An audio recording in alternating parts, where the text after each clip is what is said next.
ಮಾಜಿ ಪ್ರಧಾನಿ ರಾಜೀವ್ ಗಾಂಧಿ ಹತ್ಯೆಯ ಬಳಿಕ ನಡೆದ ಘಟನೆಯ ಸಿನಿಮಾ ಮತ್ತೆ ಮರು ಬಿಡುಗಡೆ. ಯಾವ ತಾರೀಕಿನಂದು ಬಿಡುಗಡೆ? ಹೌದು, ಕನ್ನಡ ಚಿತ್ರರಂಗದಲ್ಲಿ ಹೊಸ ಟ್ರೆಂಡ್ ಅನ್ನ ಹುಟ್ಟಾಕಿದ್ದ ಸಿನಿಮಾ ಸೈನೈಡ್.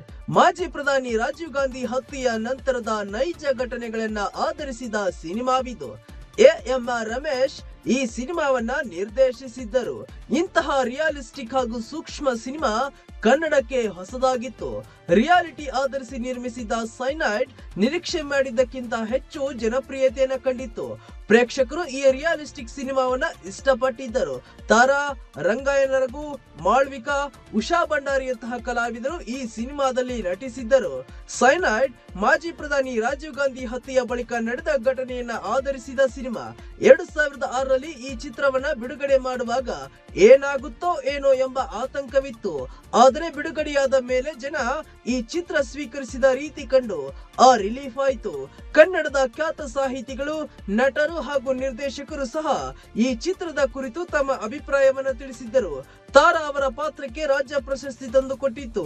ಈಗ ಈ ಸಿನಿಮಾವನ್ನ ಈಗಿನ ಕೆಲವು ತಂತ್ರಜ್ಞಾನಗಳನ್ನು ಅಳವಡಿಸಿ ಜೊತೆಗೆ 10 ನಿಮಿಷಗಳ ದೃಶ್ಯವನ್ನ ಸೇರಿಸಿ ಮೇ 23ರಂದು ಮರು ಬಿಡುಗಡೆ ಮಾಡುತ್ತಿದ್ದೇವೆ ಎಂದು ಎ.ಎಂ.ಆರ್. ರಮೇಶ್ ಮಾಹಿತಿಯನ್ನು ಹಂಚಿಕೊಂಡಿದ್ದಾರೆ.